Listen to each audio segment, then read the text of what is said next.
Hello my dear students, welcome to your master chem channel. कैसे हैं प्यारे बच्चों? Very good. आज मैं Amla Shankar Yadav master chem channel की तरफ से क्लास 11th के बच्चों के लिए वीडियो लेकर आया हूं, chapter chemical bonding and molecular structure. तो आज के वीडियो हमारा विशेष तौर से डिस्कशन होगा Lewis dot structure.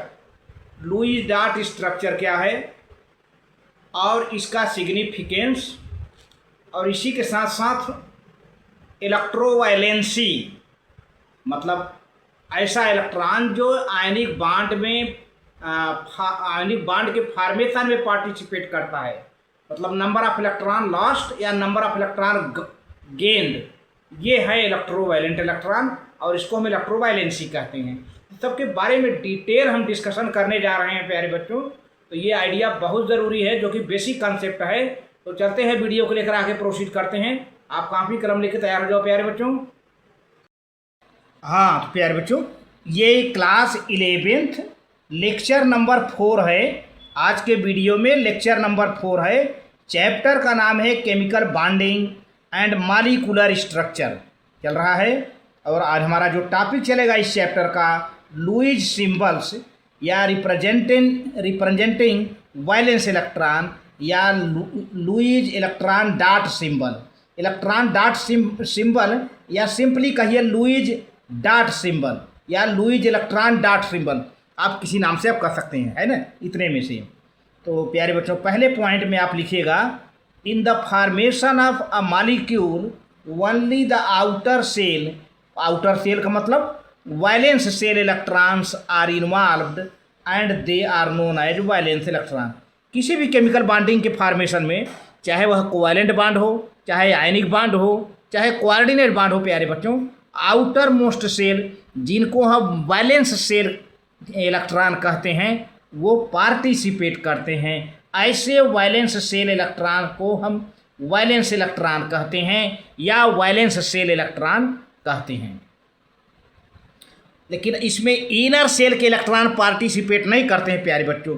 Inner shell के इलेक्ट्रॉन बिल्कुल प्रोटेक्टेड रहते हैं, दे डू नॉट पार्टिसिपेट। देखिए इनर सेल के बारे में क्या बताई जा रही बात, the inner shell electrons are well protected, माने पूरी तरह से सुरक्षित रहते हैं, and are generally not involved in the combination process, और ये किसी प्रकार की केमिकल बॉन्डिंग में पार्टिसिपेट नहीं करते हैं प्रायः।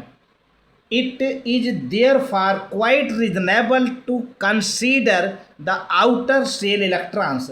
इसलिए आज हमें यहाँ इस टॉपिक में केवल हमको आउटर सेल इलेक्ट्रॉन के बारे में सोचना है। आउटर सेल इलेक्ट्रॉन, या इसको क्या नाम दिया अभी आपने, वैलेंस सेल इलेक्ट्रॉन या valence shell electron while discussing the chemical bond. प्यारे बच्चों, तो केमिकल बॉन्ड की डिस्कशन हो रही है, तो इसमें हमारा ज़्यादा से ज़्यादा फोकस रहेगा वैलेंस सेल इलेक्ट्रॉन के बारे में। तो अब इसका कंसेप्ट देने वाला व्यक्ति कौन है? लुईस। थर्ड पॉइंट है, G N Lewis introduced symbols to denote the valence shell electrons in an atom. ये पहले वैज्ञानिक हैं जिन्होंने वैलेंस सेल इलेक्ट्रॉन को इंट्रोड्यूस किया सिंबल, इस सिंबल के साथ, एटम के सिंबल के साथ, डॉट के रूप में। The outer shell electrons are shown as dots surrounding the symbol of the atom.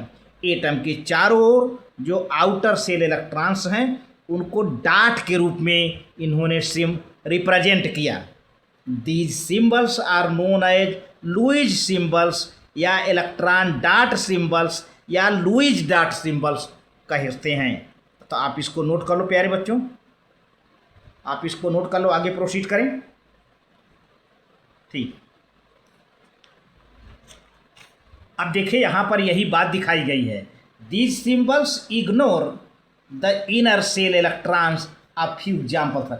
यहाँ पे इनर सेल इलेक्ट्रॉन नहीं है प्यारे बच्चों, केवल आउटर मोस्ट सेल इलेक्ट्रॉन यानी वैलेंस इलेक्ट्रॉन। लेकिन पहले बात देखिए, lithium, beryllium, boron, carbon, nitrogen, oxygen, fluorine, neon का एटॉमिक नंबर आप नोट कर लें।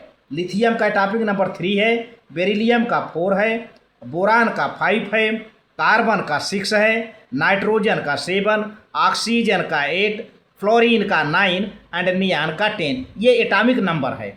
अब इसको कॉन्फ़िगरेशन करेंगे तो 2 और 1 हो जाएगा, 2 2 हो जाएगा, 2 3 हो जाएगा, 2 4 हो जाएगा, 2 5 हो जाएगा, 2 6 हो जाएगा, 2 7 हो जाएगा, 2 8 हो जाएगा।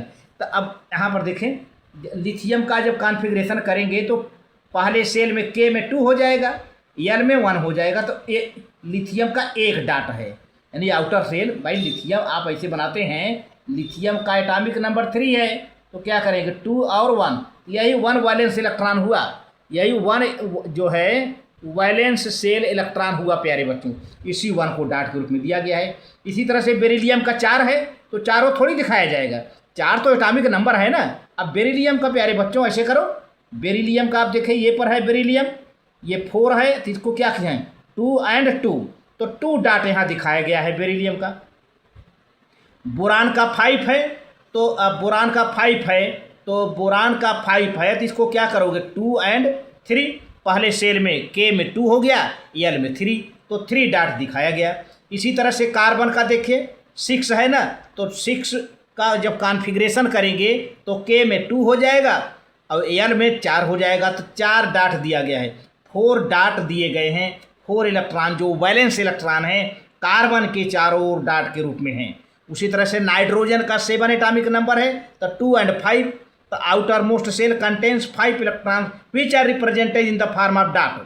And oxygen having atomic number 8, after configurating we get 6 electrons in outermost cell of the oxygen, and these 6 electrons are represented around the oxygen atom.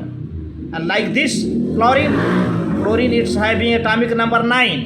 Configurating it, we get 7 electron in its outermost cell. इसके outer most shell में हमें 7 electron मिलते हैं प्यारे बच्चों। तो 7 electron को dot के रूप में यहाँ रिप्रेजेंट किया गया है। नियान की बात करें, विच इज इनर्ट एलिमेंट या नोबल गैस, तो अब इसके आउटर मोस्ट इसका एटॉमिक नंबर 10 है। आउटर मोस्ट सेल में 8 इलेक्ट्रॉन मिलता है, 2 8, तो it has already attend octet here 8 electrons are represented, जी है 2 2 4 4 2 6 एंड 2 8। तो इस तरह से लुईज ने वैलेंस इलेक्ट्रॉन को डाट के रूप में एटम के चारों ओर दिखाने का प्रयास किया, और ये है। अब देखते हैं इसका, इनके जो डाट स्ट्रक्चर है, क्या इसका महत्व रहा, क्या इम्पॉर्टेंस रहा, क्या सिग्निफिकेंस है। तो सिग्निफिकेंस ऑफ लुईज सिंबल्स, तो पहले पॉइंट में क्या है प्यारे बच्चों, बैलेंसी निकालने में। दरअसल ऐसा है ना कि बैलेंसी, अगर आउटर मोस्ट बैलेंस इलेक्ट्रॉन में 1 2 3 4 4 तक इलेक्ट्रॉन है तो बैलेंसी उतना हो जाएगी। अगर 4 से ज़्यादा इलेक्ट्रॉन हो रहा है तो उसको 8 में से माइनस कर दो, तब बैलेंसी मिलेगी। अब जैसे देखिए कार्बन के आउटर मोस्ट सेल में 4 इलेक्ट्रॉन है, तो कार्बन की बैलेंसी 4 हो जाएगी। अब नाइट्रोजन की बात करें तो इसके आउटर मोस्ट सेल में 5 इलेक्ट्रॉन मिल रहा है, तो 5 बैलेंसी नहीं होगी।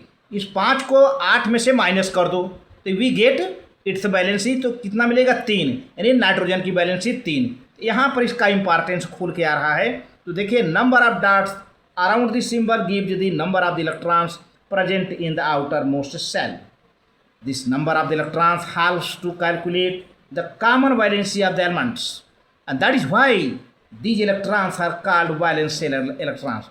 तो ये नंबर ऑफ इलेक्ट्रॉन्स जो होते हैं प्यारे बच्चों, इनसे हमें इनकी कॉमन वैलेंसी का कैलकुलेशन करने में काफ़ी हेल्प मिलता है, और इसीलिए इनको हम वैलेंस सेल इलेक्ट्रॉन भी कहते हैं।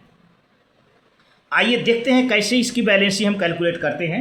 The common valency of the elements is either equal to the number of dots in the Lewis symbols. ये कॉमन बैलेंसी या तो नंबर ऑफ डाट के इक्वल हों या तो फिर ज़्यादा हों।